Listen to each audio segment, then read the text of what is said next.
Hello and welcome back to The Hatch. I'm Rosie Murphy. And I'm Sammy Roth, and this is the podcast where we talk about Lost. We are back with Season 3, Episode 3, Further Instructions. We are back with John Locke, one of our favorite characters. Not one of our favorite episodes, but definitely one of our favorite characters. Yeah, this episode just gets wild. Sammy told me prior to recording that he has like 8 hot takes, so we'll see how that goes. Try not to subject you to all of those. We've also got more from our interview with Jean Higgins. You'll know by now she was a co-executive producer and one of the top people running the production of the show, and she has some really, really fun stories this week about various crazy scenes that she shot. Let's get right to it. So as always, we are going to start out with hot takes about the episode, which we have just watched. I have literally just finished watching. Sammy, why don't you give us one of your spiciest takes? Oh boy, so I thought real hard about this, because there is a lot going on in this episode that is hot takeable. For those of you who may not have just rewatched it and may have banished it from your mind like I apparently did, this is the one with the sweat lodge and the polar bears come back and Locke is a cannabis farmer in flashback, all sorts of stuff. Mm-hmm. The one that I'll pick out to start with, just the thing that I thought was like the most hilariously silly this episode was that apparently we're supposed to understand that Desmond has just been running around naked in the jungle for like several hours, hoping that someone will find him because he doesn't want to go back to camp not wearing any clothes and ask someone for clothes. Hours at minimum. At minimum. Because we see him in like the opening sequence. Yes, and then Locke goes back to camp and builds a sweat lodge and makes hallucinogenic drugs. Gets and high has for a while. Goes and, weirdly rescues Mr. Echo from a bear cave. And somewhere in the middle of Locke going out into the jungle, finally Hurley, stumbles upon Desmond and gives him a shirt right near camp, by the way. Well, it sounds like at the end when Desmond runs into Hurley, it sounds like he's just been, lurking. Yes! He knows camp is right there, and he's just waiting for someone to, wander in to pick fruit or something so he can ambush them and say, hey, man, can you go grab me a T-shirt? I mean, just, dude, walk back into camp and get some clothes. You're naked in the middle of the jungle. This is not a good situation. Right. Honestly, all of these people have been on this tropical island for almost 3 months. I guess they've all done a good job of continuing to wear clothing, and they did have, vast repositories of clothing on the plane, so that helps. But, you'd think we'd be relaxing our rules around clothing a little bit. You would think. But so, maybe not. Anyway, that is, I just thought that was so funny and I ridiculous. Agree. But that is one of many things. What particularly piqued your interest in this wild romp of an episode? Oh my gosh. I guess the primary question I have about the construction of this episode is why is Charlie along for this ride? Ooh, such a good question. He makes it very clear to John that he despises him. I think those are actually the words that he uses. And yet he agrees to stand guard for him, or implicitly agrees to stand guard for him. And then when John comes out of his hallucinogenic experience, he explains what's happened. And then Charlie is all of a sudden just out for this romp in the wilderness. And why? Yeah, and a logical explanation for that, in theory, would be that Charlie cares about Mr. Echo and wants to find him. Lest we forget, as of 2 days previously, Charlie was Echo's acolyte. Yeah. But strangely, neither Charlie nor Locke, until he has his vision, seem to be especially concerned about what's going on with Mr. Echo or where he is. No, Locke has no idea what his vision is going to show. Which is weird, because the last thing that happened to Locke was him being down in the hatch with Mr. Echo and then the thing exploding. And Locke saying, I was wrong. I was wrong, right. You'd think he would come out of that being, oh shit, I was wrong, I've got to go save Mr. Echo, he was right. And yet Locke apparently needs to commune with the island to figure out that his big purpose is to go save the guy. Sorry, I'm getting into other hot take territory here, but I feel like I have the same question about Charlie. It's just, I don't know, I feel like nobody's too worried about Mr. Echo. Yeah, Charlie has no reason to be here. I mean, I get from sort of a construction perspective, like they need somebody with Jon to give him dialogue, but I guess. I don't know. Also, Charlie sits outside the cave with the bears, like, la-ti-da-ti-da, like, what does he think's going to happen if a bear comes out? I mean, I don't know, just the fact that it's so contrived to me, the whole thing. I mean, not to mention the fact that Locke knowing how to mix hallucinogenic drugs and build a sweat lodge is kind of out of nowhere. Like, the fact that this is what he needs to do to figure out his mission right now, or to have the thought that, gee, what's going on with Mr. Echo, I hope he's okay, is just totally bizarre to me. Yeah, there have been a number of times in Lost where we have asked, how does John Locke know how to do this? But this is perhaps the pinnacle. Like, how does John know how to find this plant that makes this paste that will make him hallucinate? Like, I got to tell you, I looked up the Lostpedia page for this episode and stumbled onto the fact that someone created a page specifically titled Locke's Drug. Oh, no. And it has an unanswered question section. And the two unanswered questions are, is the real purpose of the drug to see visions? Followed by, did Locke create the mixture himself? I mean, yes, I have other questions. Those are not my only two unanswered questions. Oh, dear. I'm just glad this exists. I mean, the flashback, as you've sort of alluded to by now, is also all sorts of bizarre. I actually think the flashback's okay. Do you? Okay. Yeah, I think it tells us a lot of things about Jon, which are good. Like, he, this is presumably after some version of his encounters with Anthony Cooper. Right, it's after his dad steals his kidney, for sure. Right, but before he confronts him about it, because then he's paralyzed. Right. He's fled that, but clearly is still the sort of man who is, like, very vulnerable in certain ways and is seeking community and seeking what feels like a family. Finds it on this, like, pot farm commune and, doesn't not care about the legality or illegality of the enterprise, right? He just wants to feel at home, and I think it kind of signifies how desperate he is for that experience, to the point that it's so meaningful to him that he wants to, like, bring this poor wayward hitchhiker into it, which is what makes him such an easy mark for the DEA, which, it means so much to him to have been welcomed into this group that all he wants to do is, like, spread the love. And the pot, and it sounds like they're kind of making a lot of money. Like, that's implied in the final scene when the owners are packing up their bags and stuff. That seems to matter not at all, right? So, yeah, I don't know. I think that's what the flashback was about. I think he was just so desperate for a family and acceptance, but then I don't really understand how that applies to the present day.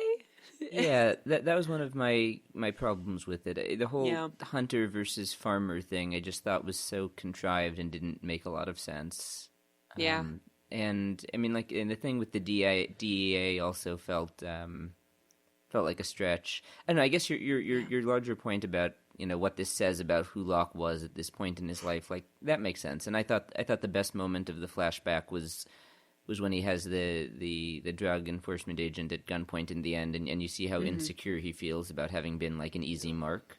Did you know it would be me? What? In the truck? Did you know it would be me driving? Did they choose me? Yeah. They chose you, Jon. Right. And that's all he wants to know. Right, and so I thought that was interesting, but I guess my biggest disappointment with this episode, outside of all of the little bits and pieces that seem weird and illogical, is that it feels like such a letdown as the follow-up to the dramatic events at the end of season 2. Yeah, because I would think that the hatch imploding, Locke has undergone this crisis of faith and found out he was wrong. Like, this should be a moment of, like, very deep personal introspection and trying. And I guess to me that helps me understand why he wants to commune with the island so desperately, right? Because he thought he understood the island and he thought he was doing the island's Will when he was pushing the button. And then it was only when he saw those Dharma videos that said it was all an experiment that he decided to stop. And, he's always felt that he has this deep sort of spiritual, metaphysical connection to the island. And it makes sense to me that he would want to sort of go back to the island for answers. Like that he would wake up in the jungle saying, like, what the hell just happened? Turns out I was wrong in a big way. I need to sort of go atone for that and also like find out what I'm supposed to do next. But then the island or his hallucinogen or whatever just sends him on this bizarre wild goose chase. I mean, it's not a wild goose chase, to be fair. He does save Echo, but yeah, just that it feels to me like they realized that they didn't really know what they wanted Locke and Desmond and Echo to do after the dramatic sequence in the hatch, and this was like, sort of the half-baked thing they cooked up. That's all. There have not been really any bad episodes of Lost up until now. I think this is the first episode I've watched in the course of doing this podcast that I thought, this is just not a very good episode. I felt that way about it, and unfortunately. Yeah. I mean, I think we get a couple of interesting things here that I'd like to point out, and then these are clearly Nikki and Paolo showing up is extremely interesting. That was going to be one of my hindsights. I have several. Sorry, Nikki and Paolo make their first cameos in the closing moments of this episode. I'm not sorry. Introduced, but boy, they soon will be. I shouldn't have brought that up. What were you actually going to say? What was interesting to you? So we get a couple of interesting role reversals here, I think.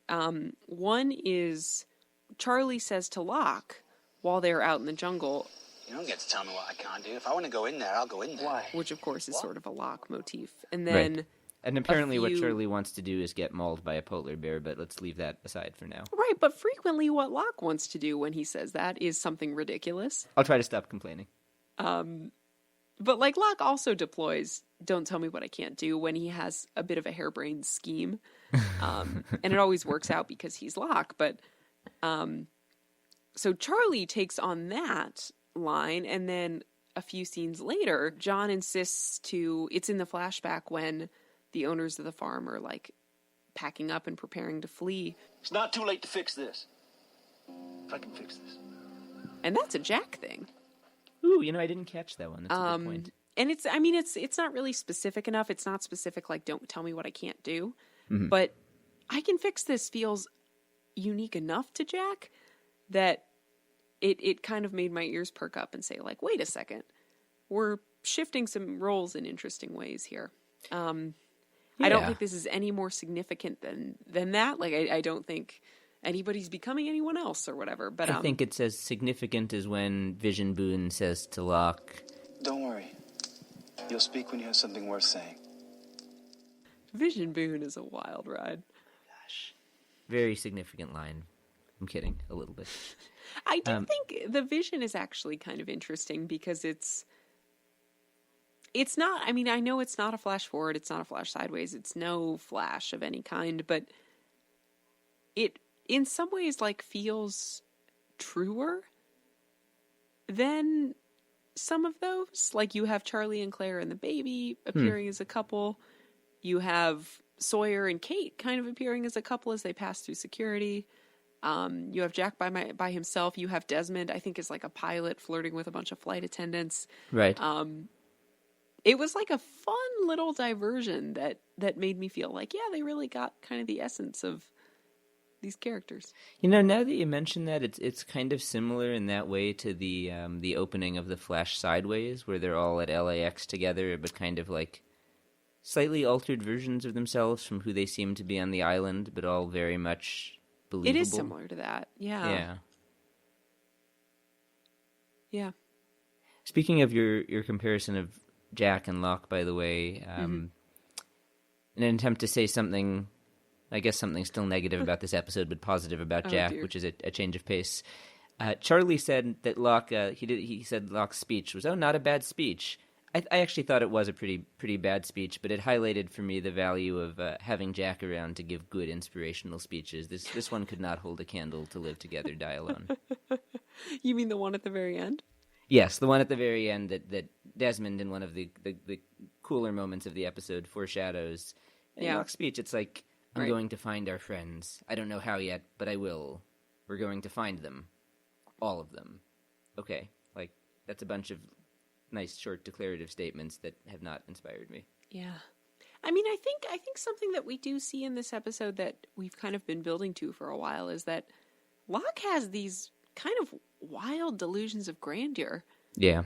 Where, you know, in the beginning it was kind of spiritual and cool, and it was like, oh, he's just in sync with the island. But increasingly, I think, and I don't know that this is an exact sort of linear trajectory or what, but they seem to be getting more and more grandiose in, like, who he thinks they are, what he thinks the island is, what he thinks their mission is, and how important he thinks it is. And I feel like that reaches a new high here. Like in this sense of, well, you know, the hatch just blew up, and, you know, the first thing I need to do is experience this spiritual communion with the island so that I can go find Echo. Everything else be damned. You know, like, if he were paying any attention at all, he should have realized that people were going to be looking to him as the leader. That's interesting. Yeah. I think we got at this somewhat all of the way back in Exodus, where we talked about the famous Jack Locke, you and I were brought here for a reason scene, where our reading of that, as I recall, was kind of, well, actually Locke is coming off as a crazy person here and putting the group at risk with his, use your expression, harebrained scheme. But no, you're right. I think we continue to see it. I think that now that he's been proven that he lost his faith, that didn't work out. He's definitely doubling down on. Yep, exactly. On, literally communing with the island. Like, for all of my complaints about that being a ridiculous plot device, like, you're right. It makes sense coming from that perspective about where Locke is in his head right now. Yeah, and I think you pinpointed it. He lost his faith, and then it didn't work, you know, or he might blame himself. He might think he screwed up, and that's something that's spoken to him in the flashback, right? Somebody says, like, you screwed up, John.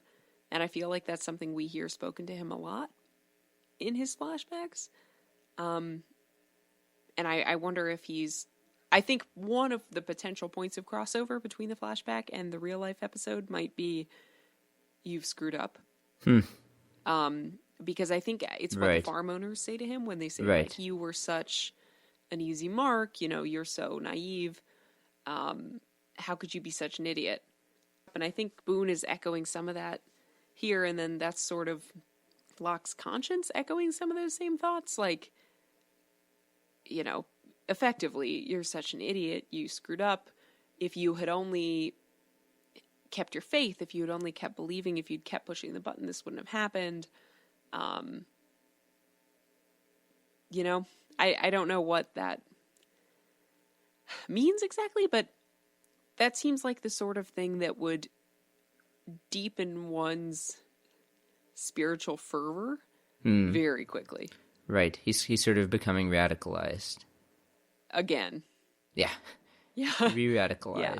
Well, no, I mean, and when you look ahead to as I referred to earlier, the point in the season where he's going to go blow up the submarine to trap everyone there, I mean, this makes sense as a step on that progression. Yeah. I will, one thing before we get to the interview, I just want to quickly go back to be fair, I mean, even if they kind of screw up the rollout of what happens with these characters after the hatch implodes, in a couple of weeks we're going to get to Flashes Before Your Eyes, where we see what Desmond does actually go through after he turns the key, and that is an awesome episode, and I kind of wish we could have just skipped straight to that. And we're getting hints of that here. Yes. Which are, I think, very nicely done. I agree, and Desmond in a tie-dye shirt throwing rocks into the ocean and looking like Jesus is a great visual. Yeah, there's that great, like, meaningful look exchanged by him and Hurley at the very end of this episode. Where Hurley seems to know, like, something's weird here. And Desmond also seems to know, like, oh, I am seeing, he seems to realize what's happened to him, that he's sort of had this vision of the future, but doesn't quite know what to do with it yet. Right. And to be fair, neither would I. Yeah, I don't know. It's just he's able to communicate a lot in like this one glance at Hurley, and it's very impressive. It is.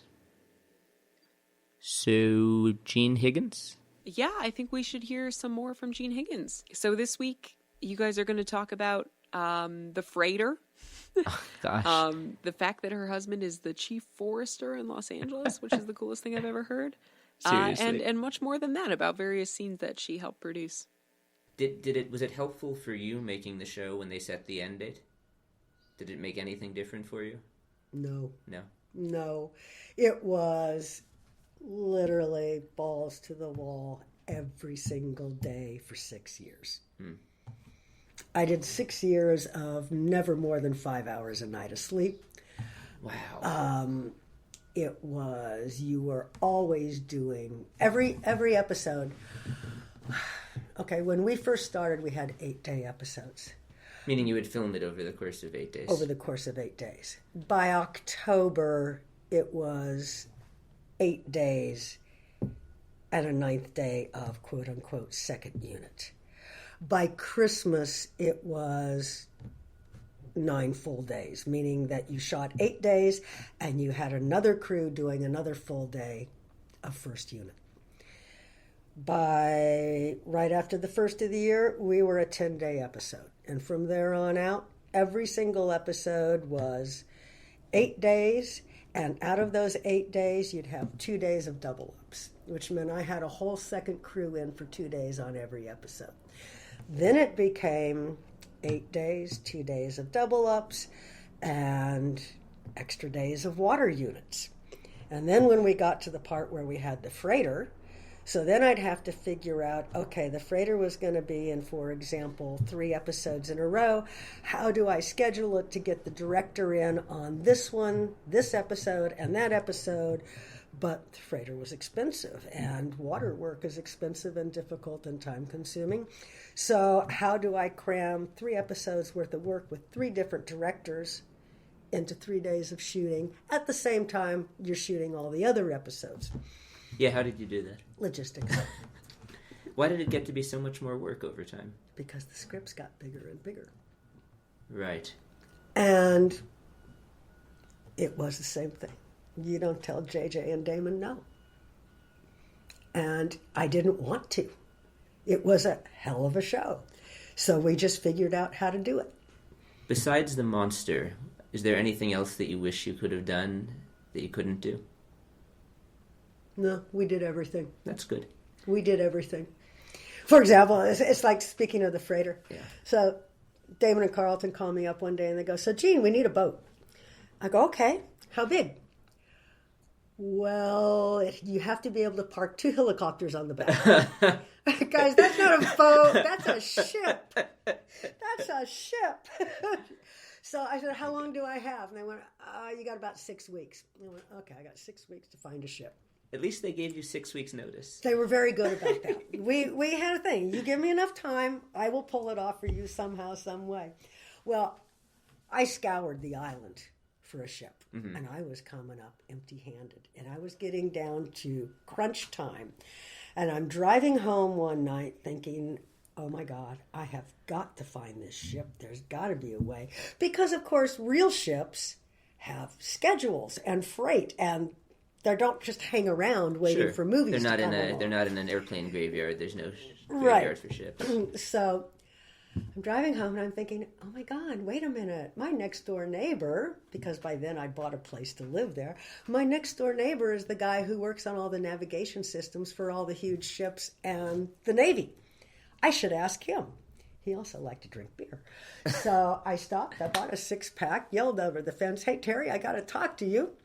Next day I had my ship.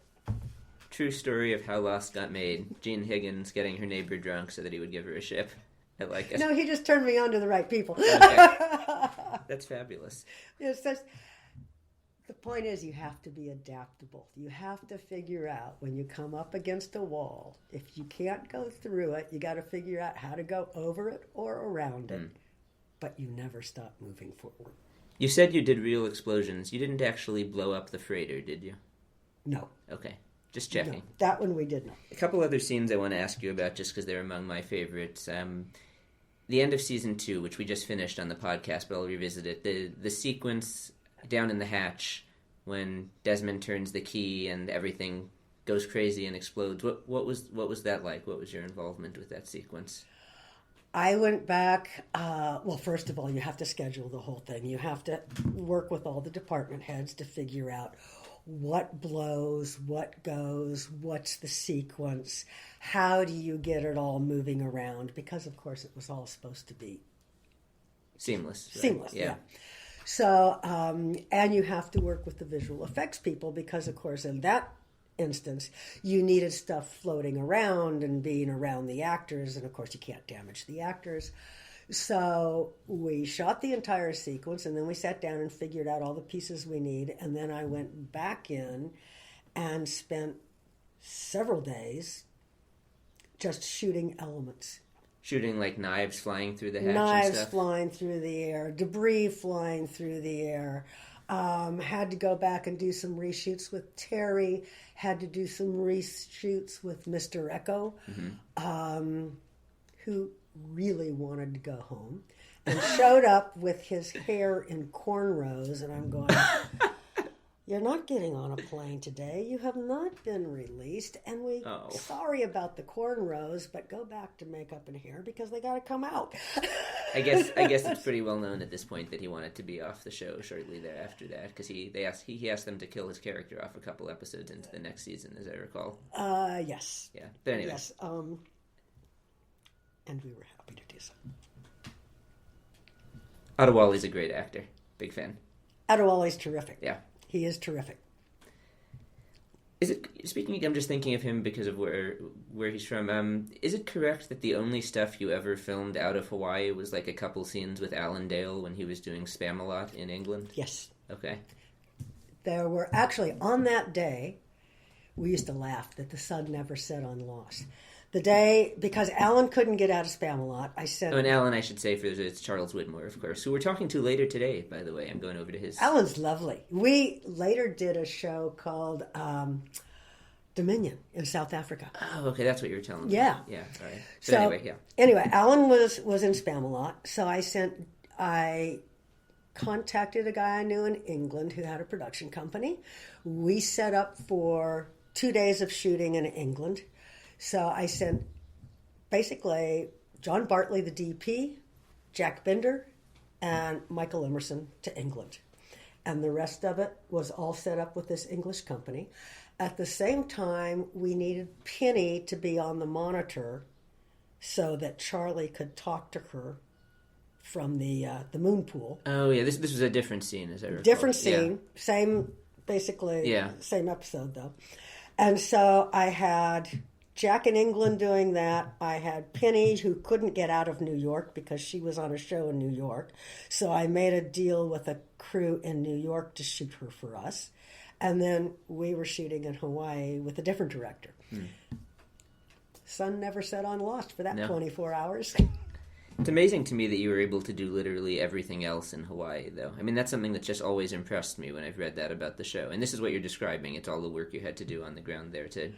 Oh, yeah. There was the day that they called up and said, okay, we're going to do Buffalo in the winter. I went, all right. And the car is stuck in the snow. I went, great. Going to do snow in Honolulu. Which scene was this? So it was the scene where L. Scott's car is stuck in the Oh, yeah, and snow. Sam Anderson, who plays her husband, helps her get the car out, or he drives her that's somewhere. how she That's how meets they meet. Yeah. Yes. Okay. So, once again... Right, Buffalo, New York. Okay, yeah. You have to make snow in Hawaii. And I went, oh, my God. Because the effects guy there could do a lot of stuff, but snow just wasn't one of them. So I sat there and I thought, and I went, well, there's a lot of food that goes back and forth from the islands, and they got to blow ice into the holds of those ships somewhere, so find me the company that makes me the ice. The dump trucks cost more than the ice. And that's what I did. I brought in ice and dumped it on the street in Chinatown. And we had a block of ice, and then we put snow blankets in the background where they'd be out of focus. And we shot really fast because it melted really fast. I feel like you got to do some kind of how-to book for producers in the future. No, it's just. But we made the front of the Honolulu Star for that one because rarely has Honolulu had snow. One more favorite scene I'll ask you about, and then I'll get off my hobby horse of my favorite scenes. My other favorite, in addition to Desmond turning the key, is at the end of season 5, the incident, where they've got the nuclear core and they're trying to blow up the past so that the future doesn't happen, I guess. Yeah. Whatever it was. And there's that amazing sequence where they're all like, shooting at each other, and Juliet's trying to make the thing explode and she's banging on it, and Sawyer has to let her go and drops her down. Could you just tell me whatever you remember about making that sequence happen? Okay, well, we needed the huge hole in the earth, of course. Yeah. Right? We shot it in this jungle called Heiakea, which is on the sort of windward side of the island, just up the road from Kailua. And, of course, because it's Hawaii, you have to make sure that you're doing everything right and environmentally, which you want to do anyway. So, okay, here's where life sort of comes full circle. My husband is an arborist. He's also the chief. He wasn't at the time, but now he's the chief forester for LA. Fabulous. So I called my husband, Tim, and I said, I need an arborist because I need to dig holes and I have to make sure that I don't ruin the roots of all of these trees. So he introduced me to a guy he knew in Hawaii and we hired him. And then, of course, Parks and Rec was happy and the Department of Land and Natural Resources was happy. And we dug this huge hole that was post-explosion. And then on the set, we had the tunnel that Juliet drops down. Right. Okay. So that because, of course, you need a breakaway so you can see into the tunnel. And then, and as with when the hatch blew up, we shot a lot of extra elements of barrels rolling and things happening. And I remember being back out there. I was using the operator as my second unit cameraman because we needed some extra stuff. And I went, wow, I wish I really had a crane for this because we need to get up. And then I looked over and I went, okay, well, we have a Pettibone, one of those big reach forks. Okay, sure. And we've got a pallet over here, and let's put the pallet on the reach forks and cable it all together, and then we can put the camera on top of the pallet and get up and over, and we made ourselves a crane. Wow, so you had the camera hanging in the air? Yeah. On the... Huh. Yeah. Did you have a person with it? Yeah, Tony was up there. It's amazing. We made sure it was all very safe. Yeah. I will say I've never had an accident. So I'm knocking on wood. I'll do the same and protect you here. Actually, it's funny. You said you couldn't damage the actors. One of my favorite stories that I've heard from any of the actors we've talked to is Ian Cusick told us how when there was a scene when he was supposed to beat up Michael Emerson, Ben, that he really hit him by mistake and knocked him down. And he said that Emerson just kept acting through it, and he was very impressed by it. Well, they're both lovely actors. Yeah. They really are. Michael is amazing. Michael's black eye was so perfect. The makeup man was taking pictures for his book so he could recreate it. It was, and the stunt coordinator and I had long talks, and I kept saying, don't do it. They're actors. You always have to have a stunt man on one side, the actor on the other, because exactly that will happen. Right. They get into acting and they forget to pull their punches. And Ian, bless his soul, swore up and down he could do it. Oh. And I was not on the set, and they talked the director into letting him do it. And lo and behold, Michael got the black eye, which lasted well over a week. Poor Michael. Yeah. So the thing that's most amazing to me here is just trying to put myself in the frame of mind of, I guess, JJ and Damon and Carlton, just being able to think without any constraints at all and saying we don't even have to wonder about the budget. We don't even have to wonder if it's possible to secure a freighter. Let's just write a script that has, 0 walls. We don't have to work inside any boxes. And then, the crew will figure it out. Yeah. Gene will figure it out. That's very remarkable to me, and I think a real testament to like how talented the crew was, Yeah. and also just how imaginative the writers were. I think it says a lot about what made this show so good in a way that like I hadn't really thought about before starting to talk to people on the crew.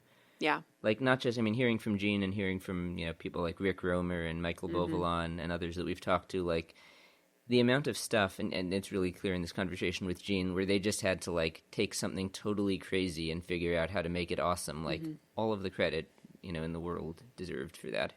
Yeah, and where they would spend multiple days shooting just like shit flying across the hatch, in order to make those scenes that were all of a couple of minutes look as cool as they did is really something. Balls to the walls for 6 years. It must have been. So we have a bit more coming from Jean Higgins over the next couple of episodes, so stay tuned. She's got some good stories left to tell. Next week we will be watching Season 3, Episode 4, Every Man for Himself. It's a Sawyer episode, and honestly, I don't know, is this the episode where he gets the pacemaker? It is. Oh boy. My recollection is that it's better than further instructions. Okay, well, we will look forward to getting into that next week. As always, we would love it if you could leave us a rating or a review on Apple Podcasts or wherever you listen to The Hatch. It makes us feel good. It helps people find the show. We would love you if you do it. We would also love for you to share your hot takes with us if you have any about the early part of Season 3 or really anything that comes up on the show. You can do so by calling 9546-DHARMA. That's a U.S. phone number, so add a +1 in front if you're out of the country, or you can just message us with a voice memo that contains your hot take. We're also on social media. You can find us on Twitter at The Hatch Podcast, also Facebook.com/The Hatch Podcast. Our theme music is by Andy G. Cohen, and our cover art is by Danny Roth. We'll see you next week. Namaste.